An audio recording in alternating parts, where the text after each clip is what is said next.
Alright guys, Murph's here, and today we're going to talk about different types of iron sights on pistols. Now, I have quite a few strong opinions when it comes to pistol sights, and that is purely based on purpose, and then also a couple of articles and stuff like that I've read over the years that have kind of driven me to think about certain things. And I wanted to share with you my thoughts about what I think different types of pistol sights are best set up for and what are most applicable to situations you might be looking to use your pistols in. Now, right off the bat, keep in mind these are my opinions. So I'm not telling you whatever it is that you're doing right now is wrong, as much as I'm saying, hey, think on this, especially as you're picking out different pistols or you're looking at your guns for upgrades you might want to use, and make sure that you're tailoring them to your actual purpose. Now, something else I want to go ahead and get out of the way. When I look at most pistols, when I look at most things, I'm evaluating them for defensive type uses. And I really like strong, durable items. I like things that are not fragile, that are not going to break easily. So, especially in handguns, when you consider that I might wind up wrestling for the gun and it could get knocked out of my hands and go skittering across concrete, that could break my sights. I could wind up being, I don't know, in a car accident or something like that, and have my sights potentially damaged. Any number of things could occur, perhaps even racking my slide off of like a boot heel or something like that. If my sights are not durable, could be damaged by that, and now I'm less effective in the fight. Those are the things that I'm worried about. That's what I spend the vast majority of my time thinking about, and that's what I spend the vast majority of my time making my decisions around. I understand that that's not what everyone's putting their emphasis on their decisions, so we're going to talk about those other aspects as well, and I do have some examples of that to show out here as well. Anything I don't have an example of, I will go ahead and roll a picture in as we discuss it. So, let's get into the actual material, and let's talk about fixed sights. So, right here, I have a Generation 4 Glock 34 with the standard Glock fixed sights, all right, which has the basket U-shaped rear sight and the white dot front sight. Now, these have got to be probably the most hated sights on the market, and I'm a recent somewhat convert. I think they're perfectly capable to get you out to the range. I do think they have some pretty massive issues when it comes to defensive type applications. We're going to talk about that here in a second. But first, speaking very broadly, fixed iron sights are non-adjustable sights that come from the factory already calibrated to hit fairly close point of aim, point of impact. They're built for guns to be used between 5 and 7 yards, the normal combat distances and all that kind of stuff, and they're really not necessarily meant to be 50-yard bullseye guns. Now, some people on the internet have videos out there showing them being able to accomplish feats like that, and that's perfectly acceptable. These sights are usable. You might have to Kentucky windage it a little bit beyond 7 yards, but they are usable. You can make these work. It's not a problem, especially if you're working on a man-sized target. You can most definitely make these sights work. These are by no means precision sights in their current form. Now, in addition to that, these are not the most durable sights in the world. And I used to be a very big defender of Glock sights because a lot of people complain about these being a very weird sight picture. Oh, they don't make any sense to me. I don't understand why I don't just have dots or lines or colors or something like that. Or the biggest complaint, why are they plastic? And I have to say that in the last year, I have converted to that thought process. I still think they're perfectly capable. I'm not turning down Glocks because they have plastic sights on them. However, they have become a major preference for me to have replaced as soon as possible, which I haven't gotten around to on this gun just yet. I've got a bunch of projects going at any one time, so I will get around to it. That is very high on my list for this particular gun, is get these swapped over to metal sights. Now, why is that? Well, I gotta say that, like I said before, I was a big proponent of these sights up until the first time in a shooting course I ever went to rack my slide off of my boot while performing injury type drills. Like if my primary hand was in some way taken out of the fight, how I would still be able to keep this pistol in the fight by reloading it with just one hand. So, using this hand to swap out the magazines and then racking off of my boot with the rear sight. And that was the first time I ever became concerned that I was going to come away with no rear sight. That would be a pretty massive issue in a gunfight if I suddenly lost my sight. So that's why I feel like these sights should be pretty high on my list of things that need to be swapped out. Now, we have a wide variety of fixed sights, and my favorite type of fixed sights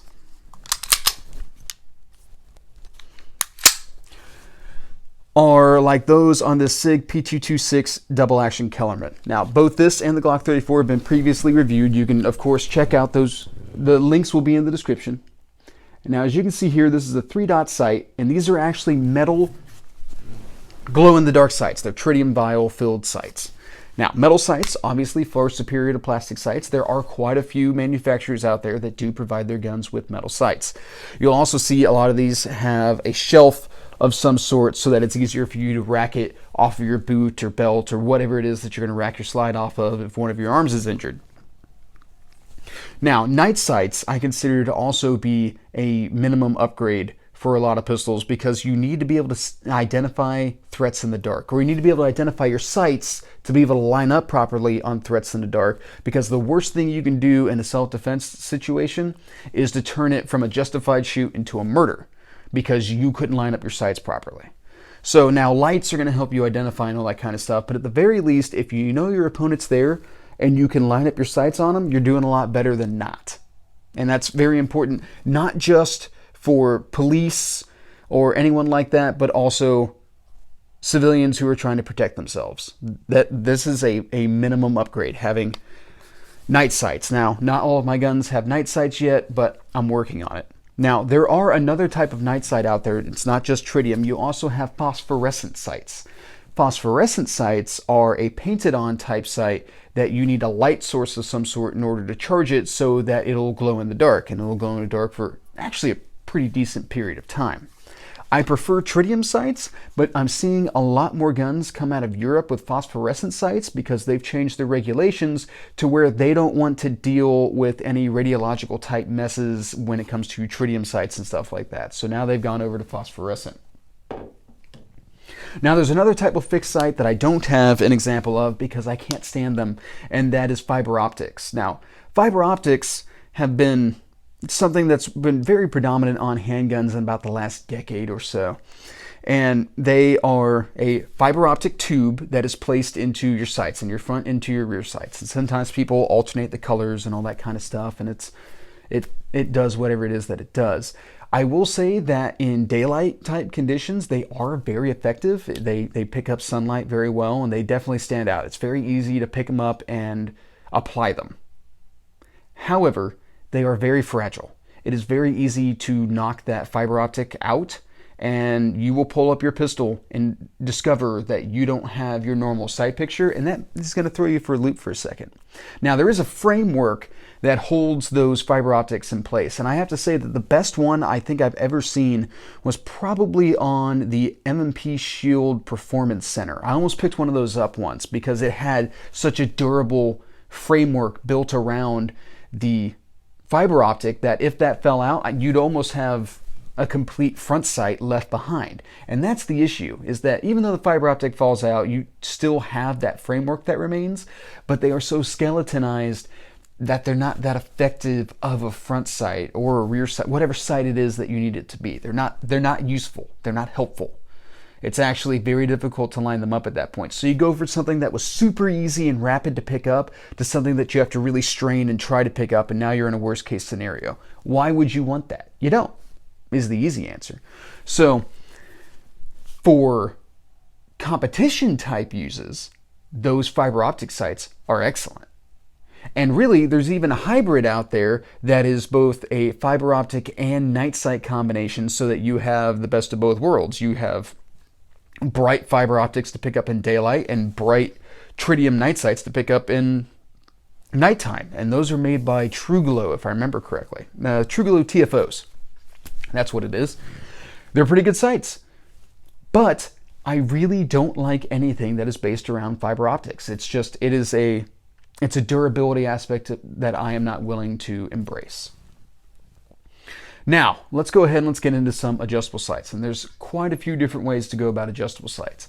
I'm going to start it off with the Walther and Heckler and Koch approach. Heckler and Koch. I got corrected on that here recently.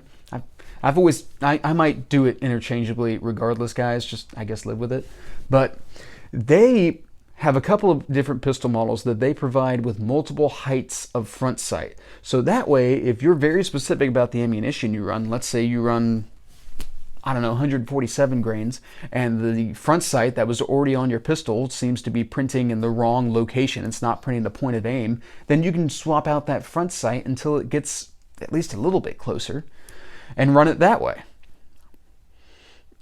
Then you also have Ruger style approach, which is you have drift adjustable rear sights, which really only helps you with windage. So we have one manufacturer that really only addresses elevation, and now another manufacturer, and there's others who do it, trust me, that only really affects windage.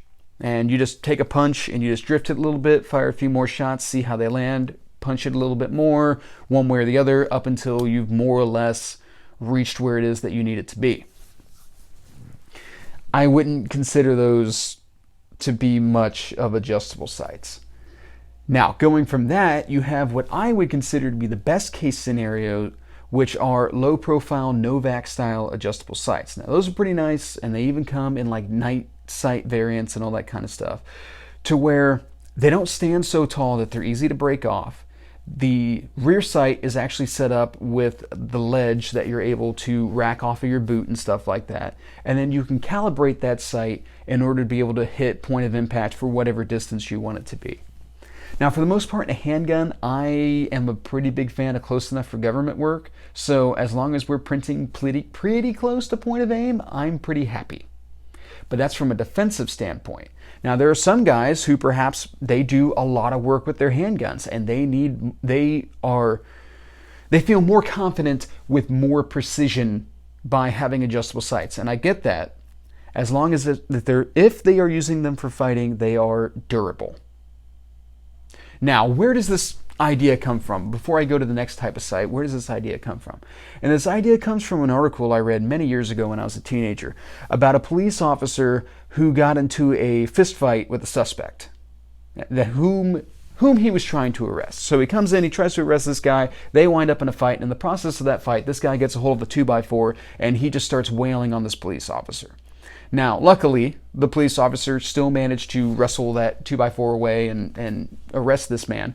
And he was wearing a bulletproof vest, the police officer was, so that took the brunt of the blows. However, one of those hits did manage to hit his holster, and in that holster, he had a .44 Magnum revolver with adjustable sights, very much so similar to this Ruger Speed 6, previously reviewed, link in the description. Well, when that holster took that hit, his rear sight broke off. Came right off the gun.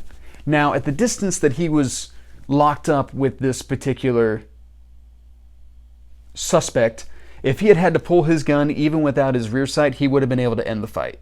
However, if someone had, another combatant had tried to come to that guy's aid at a little bit further away and he'd had to make a longer shot, that would have been a lot more difficult without a rear sight, and now we're starting to run into that issue of justified shoot turned murder. That is what kind of created the origin of my mistrust for adjustable sights. However, I will say adjustable sights do have some uses. Now, the first use for adjustable sights would be like bullseye style shooting from 25 to 50 yards. You're going to want some adjustment, and you're going to want to make sure that that gun is adjusted to the specific load it is that you use.